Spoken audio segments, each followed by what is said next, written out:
You never wanted to be perfect. Not really. What you wanted was to feel safe, to be enough, to not be punished for being yourself.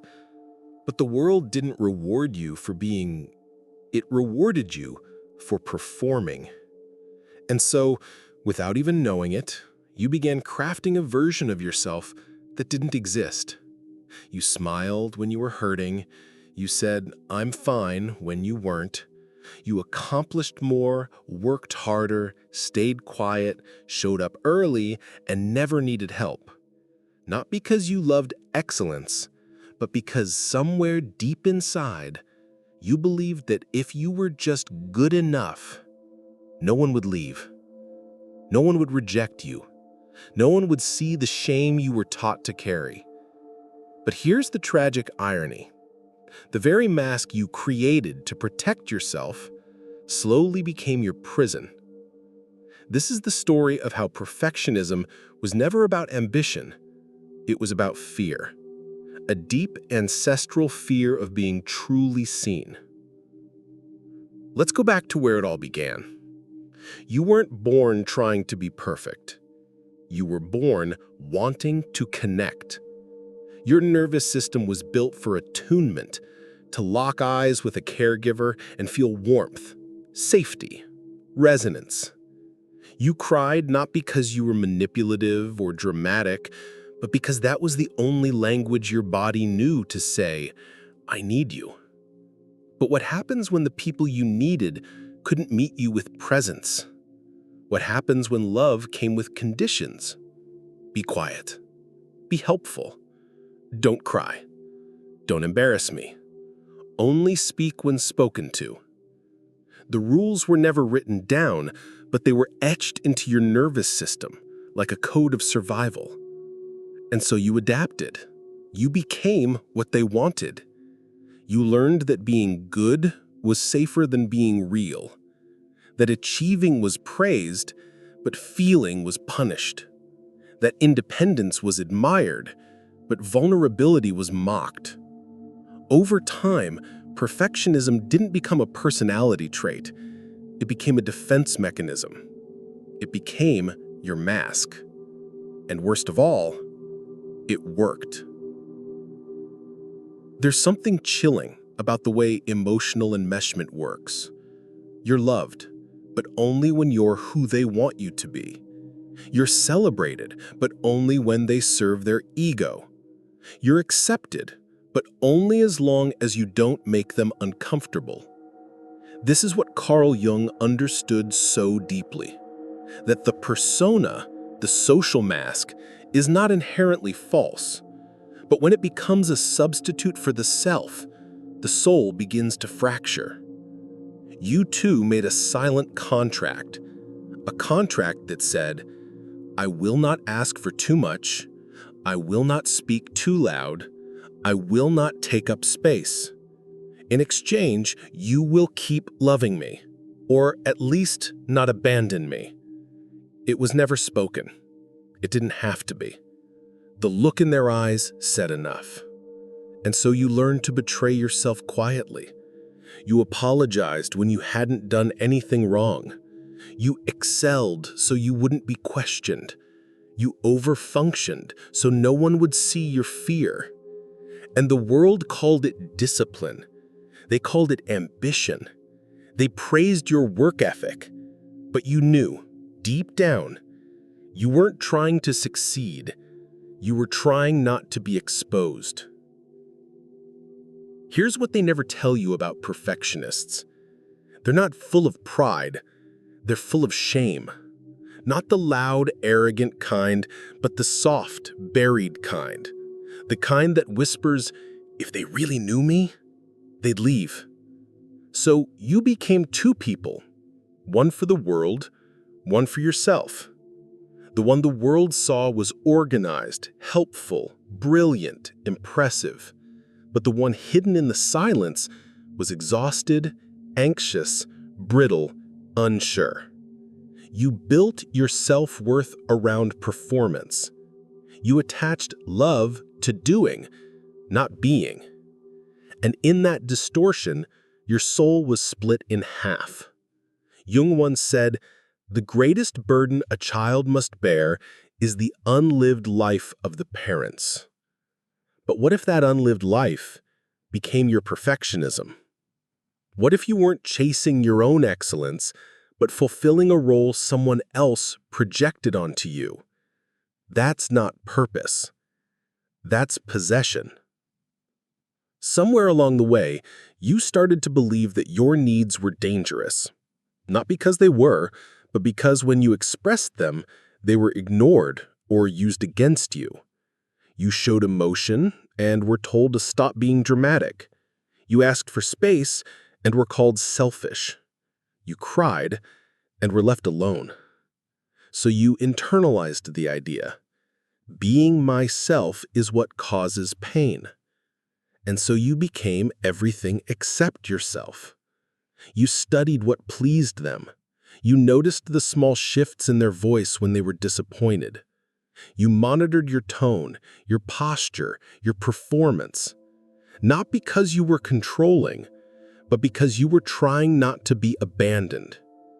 See, when a child feels unsafe in their truth, they don't stop loving the parent. They stop loving themselves. And that self-abandonment is what perfectionism becomes in adulthood.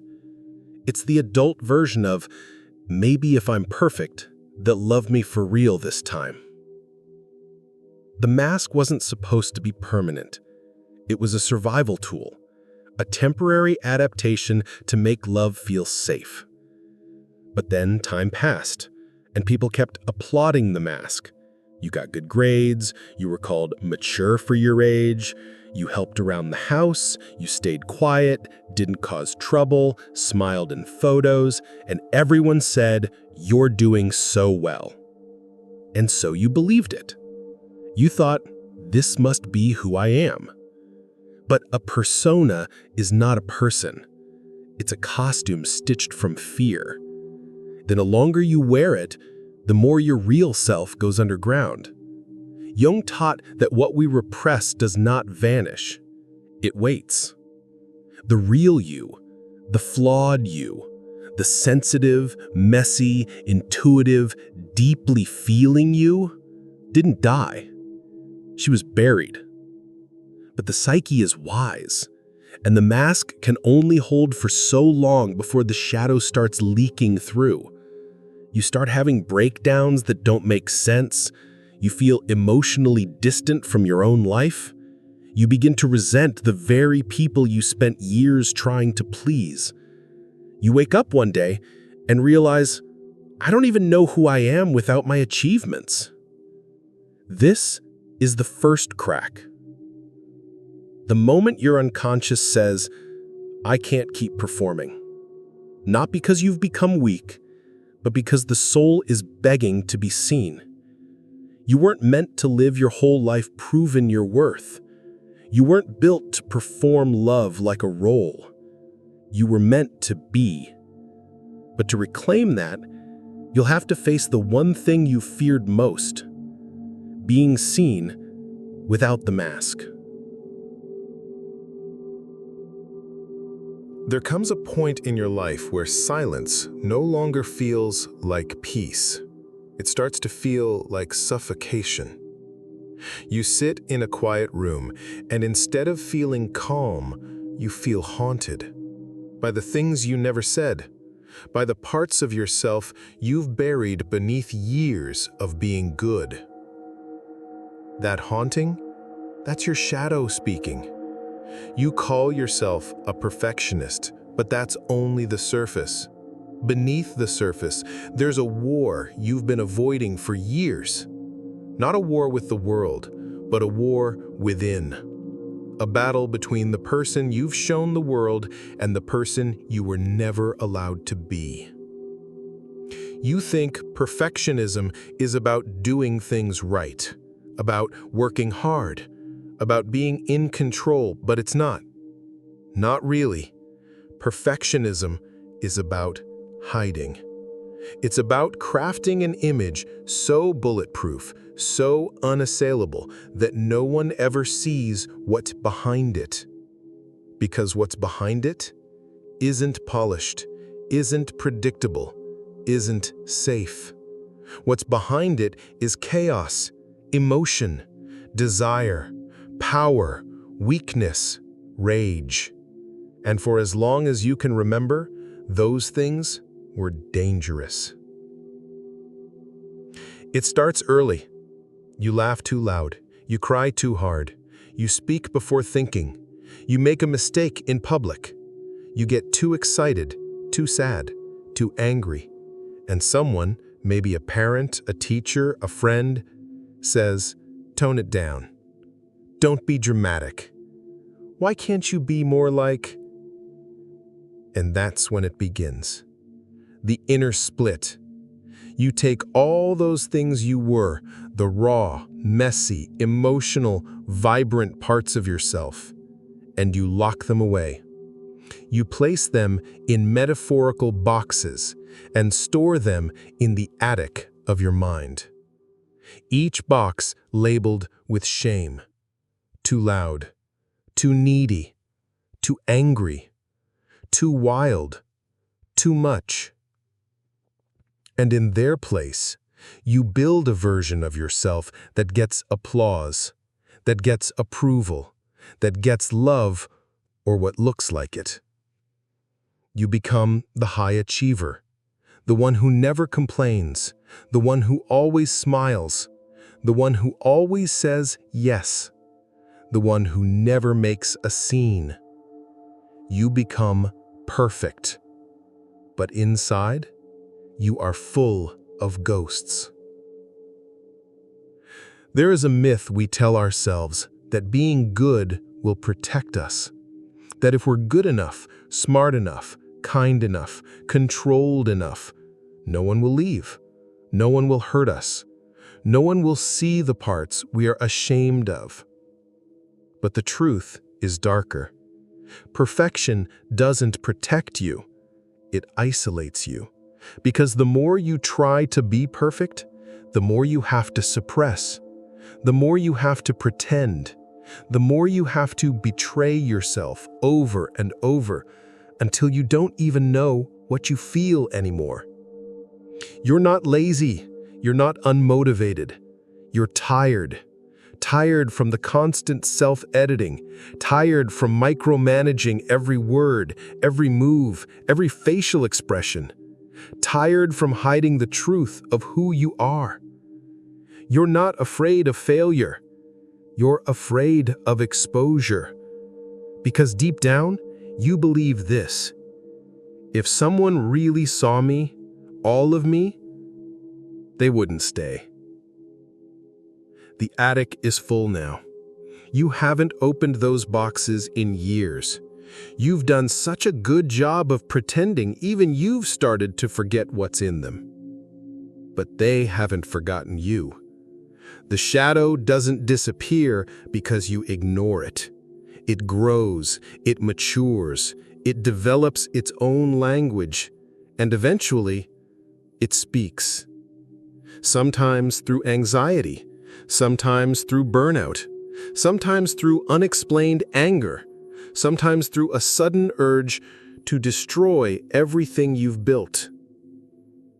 And when that moment comes, when the mask starts to crack, when the attic door creaks open, you panic. You tell yourself you're falling apart, that something is wrong with you. But maybe, just maybe, nothing is wrong. Maybe this is the beginning of remembering who you were before you started hiding. There's a reason perfectionism feels like paralysis. You were never meant to perform all the time. You were meant to feel, to stumble, to express, to live. But you turned yourself into a performance, a character in a show called acceptable. You walk into a room and scan the faces. Who do I need to be here? You tailor your words, adjust your body language, soften your emotions, calculate your reactions, all to avoid rejection.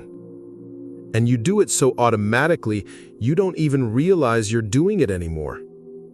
But your body knows. Your body remembers. Your shoulders are always tight. Your chest always heavy. Your jaw clenched. Your sleep restless. These aren't random symptoms. They are signals. Signals from the parts of you that are begging to be seen. There is a myth in our culture that the best version of you is the one who never needs help, who never breaks down, who never lets emotions get in the way. But that version of you is a ghost. Because the real you cries, screams, doubts, desires, feels rage, feels tenderness, feels everything. And there is nothing shameful about that. You were not meant to be an idea. You were meant to be a human. So the question becomes, what if the parts you've hidden away are the parts you most need to become whole? What if your anger is your boundary? What if your sadness is your compass? What if your desires are your fuel? What if everything you shoved in the attic wasn't garbage, but gold? Because here's the truth. The shadow isn't evil. It's just unacknowledged. It isn't trying to destroy you.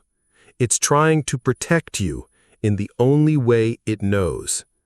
And it will keep haunting you until you finally turn around and listen. The journey back isn't easy. Opening those boxes means revisiting old pain, feeling what you weren't allowed to feel, confronting the moments you chose silence over truth, control over chaos, approval over authenticity. It means grieving the years you spent hiding. It means grieving the person you had to become to survive.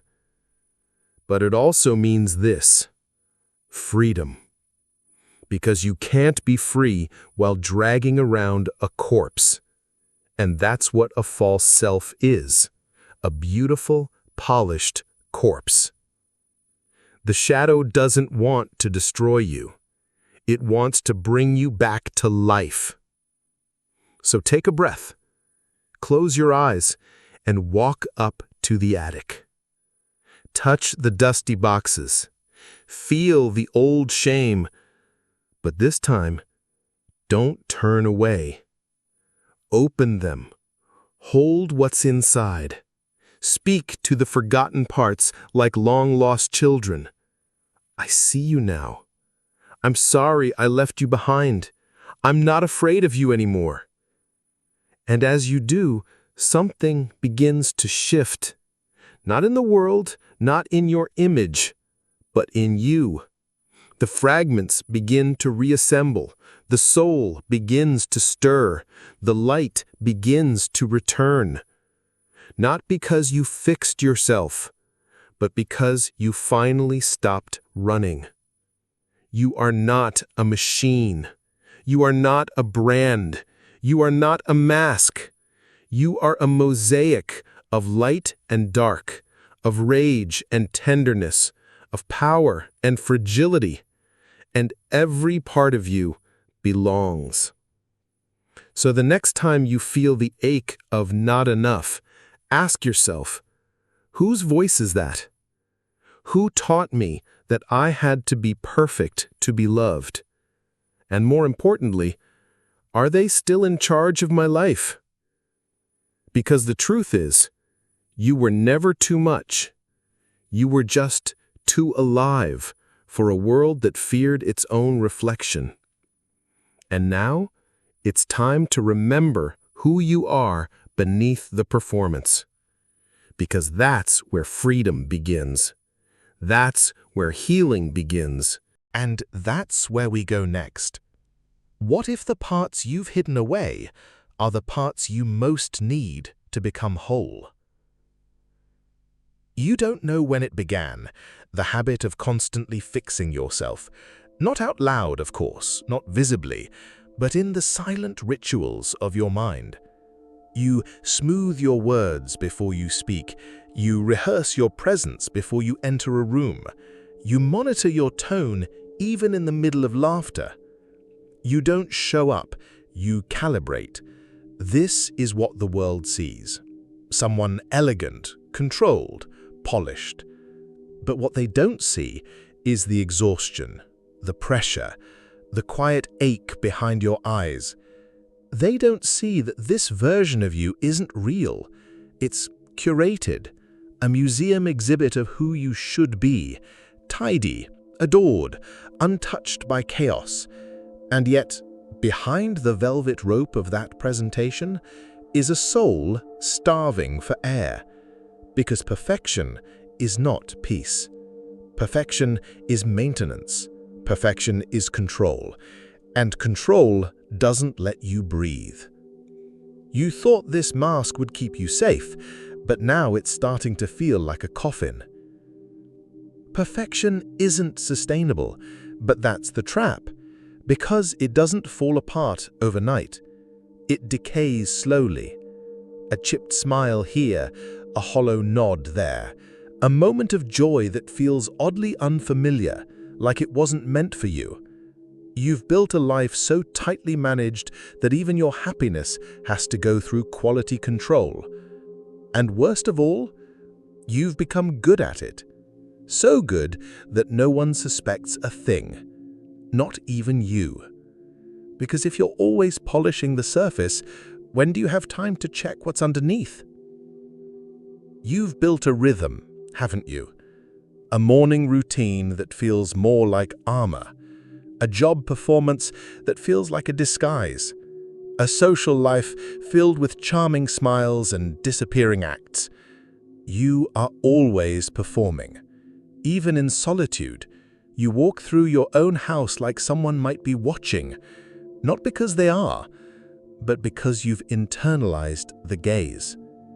You've become your own audience and your own critic. Perfection isn't about excellence.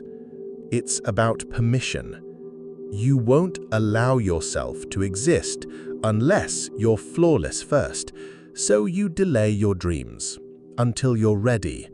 You withhold your voice until it's refined. You suppress your feelings until they're more reasonable. You've convinced yourself that you are a work in progress, always a few steps away from being enough. But here's the truth. There's no finish line. You don't arrive at worthiness. You either claim it or you don't. And the longer you wait to feel ready, the more life you'll miss. You know what's strange? The moments when you're accidentally real, when you're caught off guard and your guard drops, those are the moments people love you most. Not when you're polished, not when you're pristine, but when your laugh snorts, when your words stumble, when your eyes soften. They love the parts you're trying to hide. But you don't, because to you, vulnerability feels like exposure, and exposure feels like danger. You learned that being too loud, too soft, too weird, too needy was risky. So you made yourself neutral. You made yourself safe. But in the process, you made yourself invisible. Let's talk about the divide inside you, the split between who you are and who you show. It's not a crack, it's a canyon. On one side, your curated self, the competent, articulate, reliable version the world admires. On the other, your exiled self, the wild, raw, impulsive soul you locked away because it made people uncomfortable. But that inner exile, it's why you're so tired. You're not just maintaining an image, you're suppressing a universe. Your joy, your rage, your mess, your dreams, all boxed up like dangerous chemicals. But here's the paradox.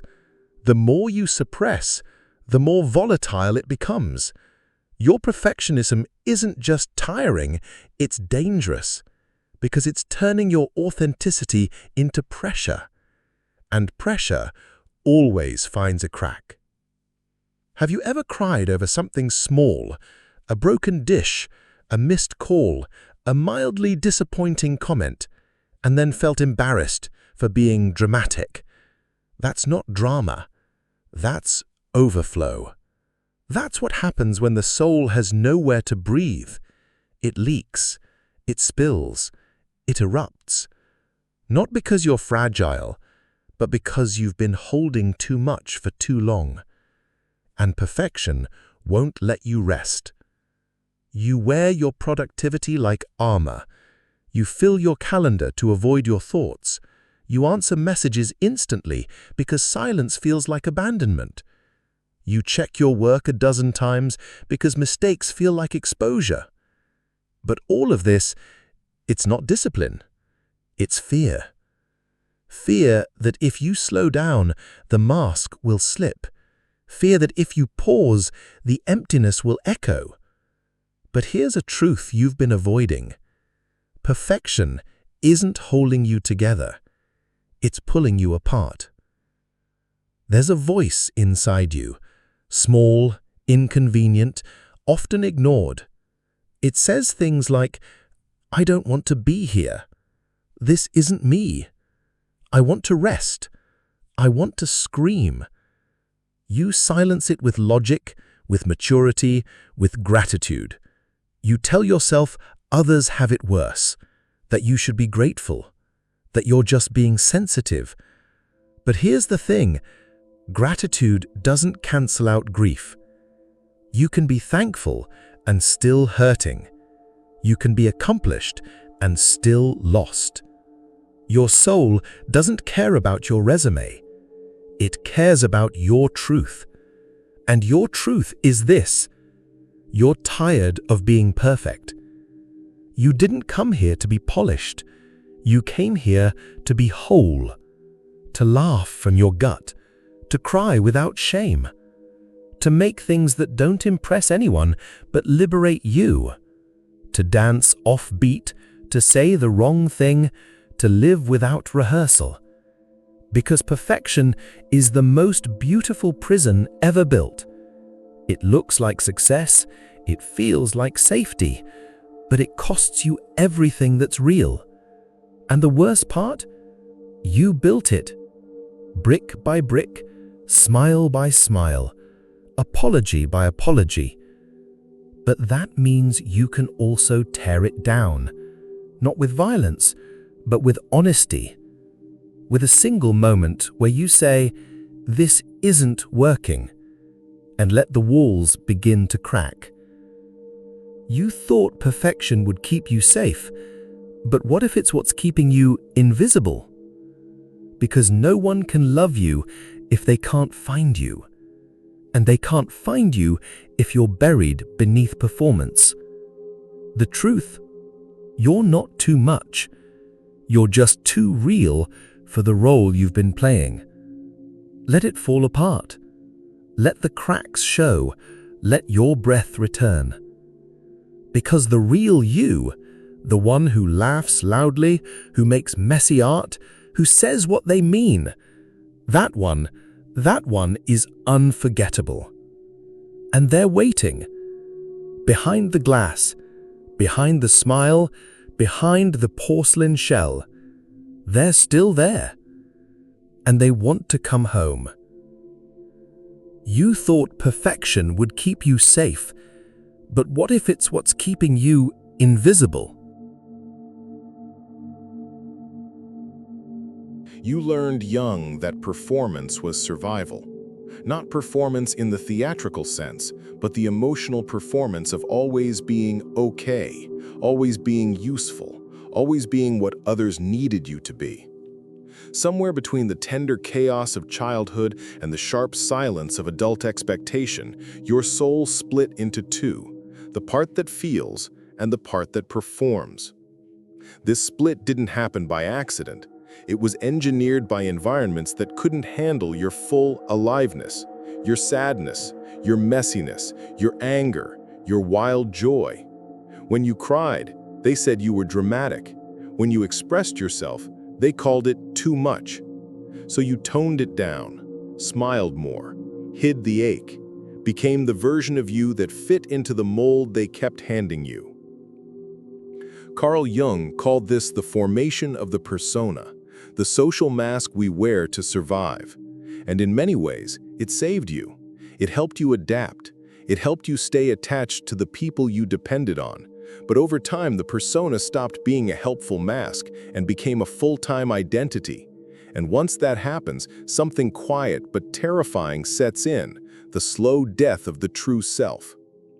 You became the high achiever, the helper, the fixer, the good girl, the golden boy.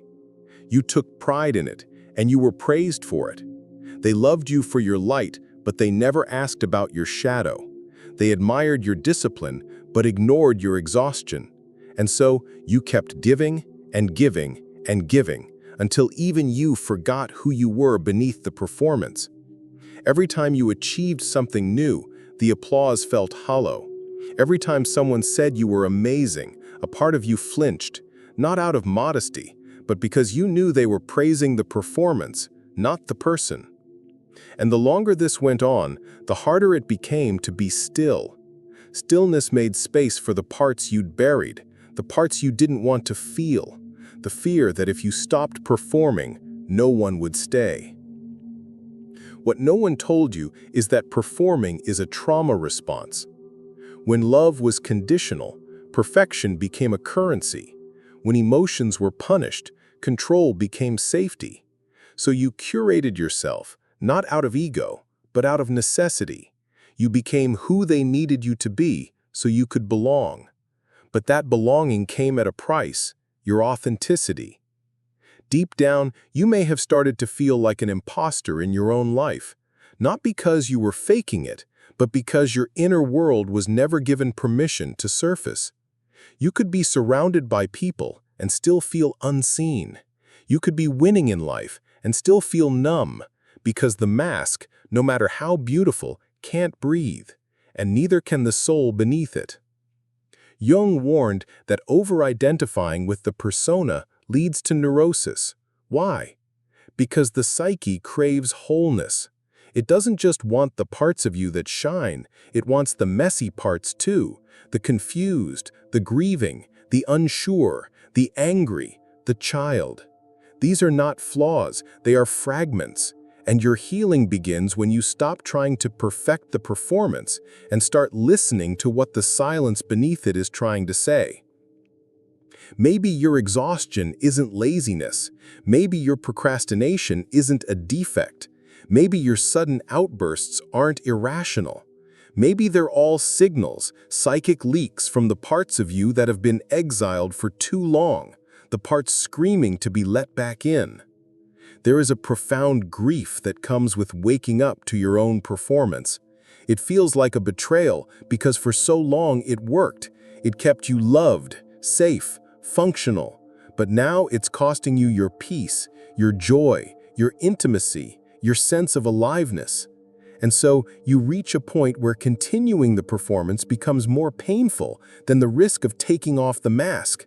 That's the threshold, the razor's edge between persona and authenticity.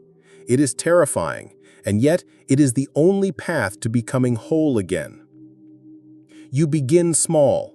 You say no when you mean no. You pause before saying yes.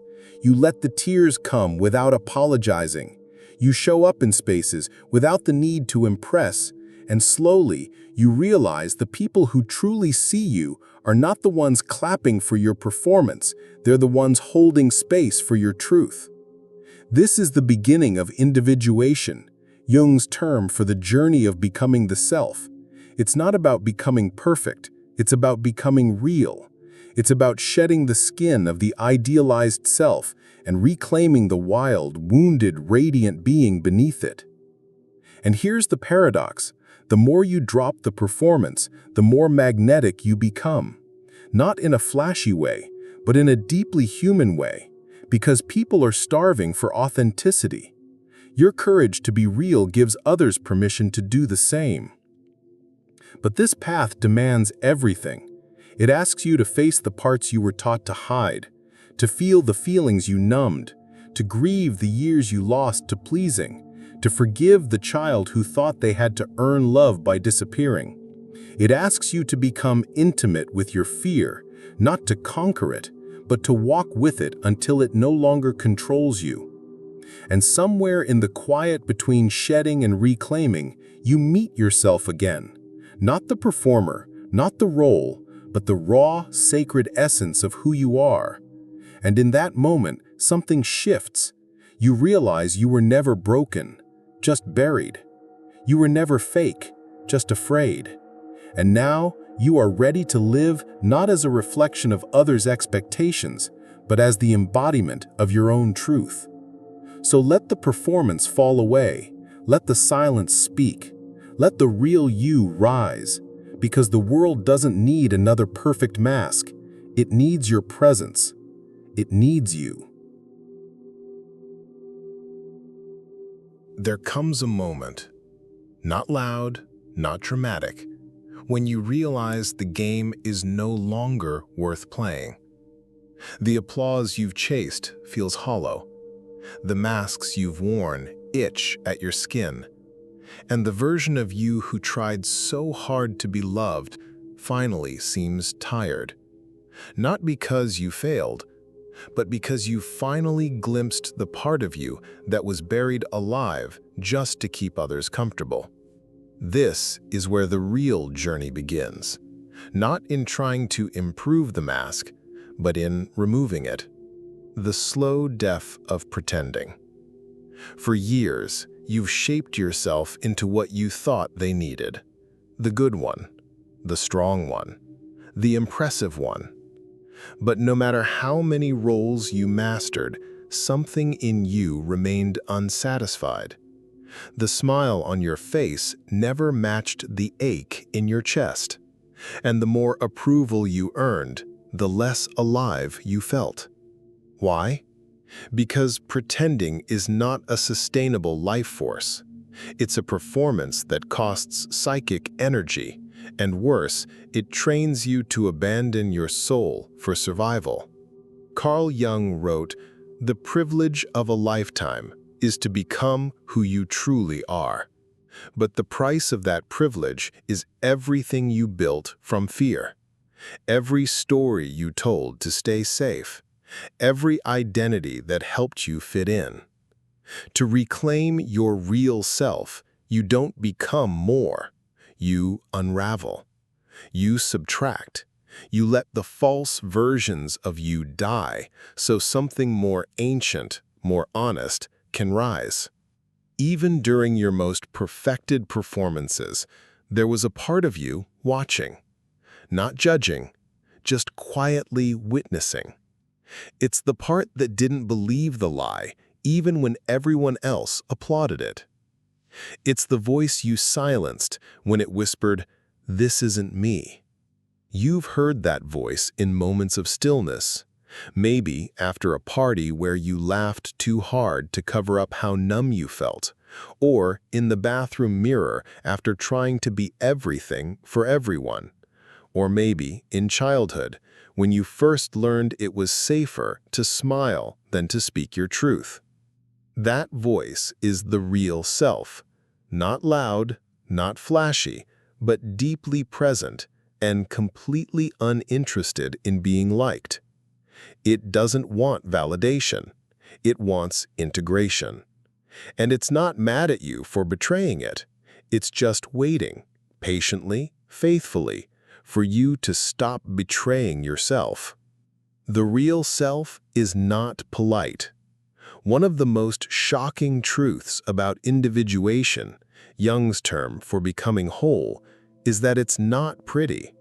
The real self doesn't speak in socially acceptable phrases. It doesn't care if people think it's weird, emotional, intense, or too much. It doesn't want to maintain peace at the cost of personal truth. In fact, your real self will likely offend those who preferred you small. Because your real self is not a role, it's a force. a force that wants congruence, that wants your inner world to match your outer expression. And it's not afraid to burn bridges that were built on falsehood. When this part reclaims you, it doesn't ask permission. It doesn't negotiate with your people-pleasing impulses. It doesn't whisper, it roars.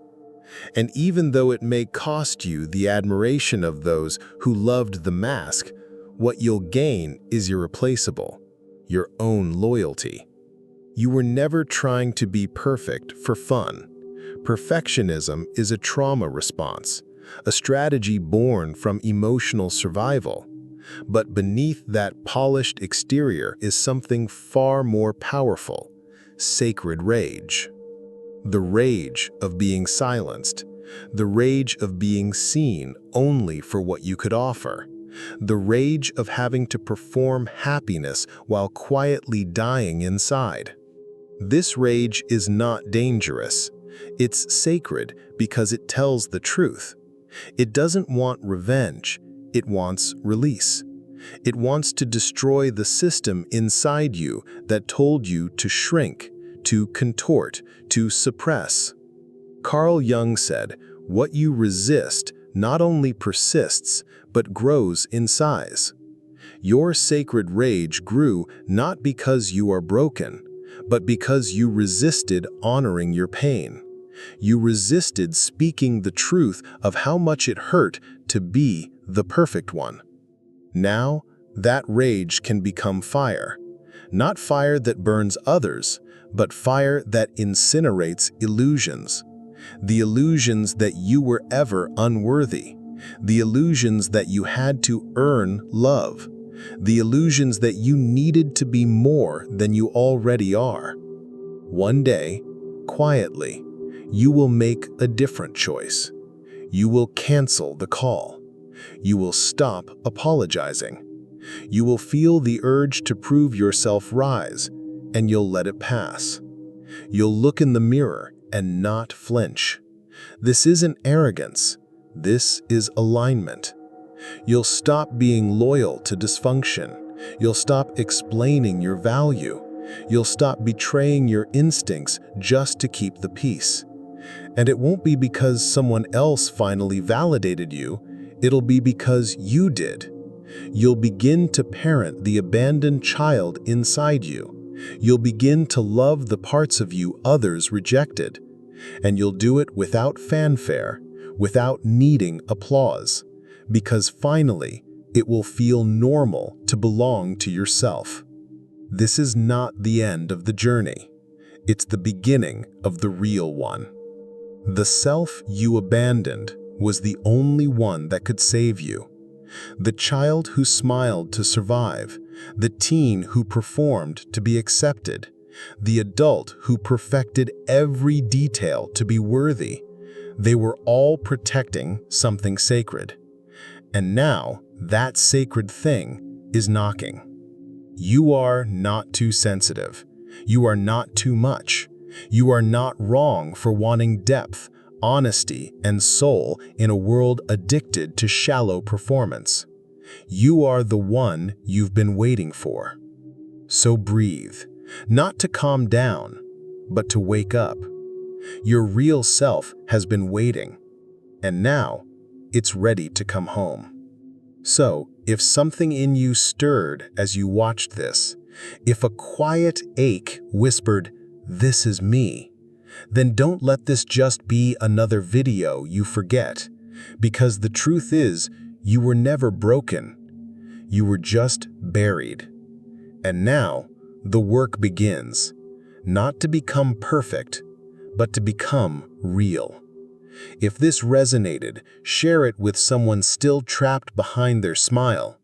Subscribe if you're ready to go deeper, into the dark, into the truth, into yourself. You're not alone anymore. You just started the journey back home.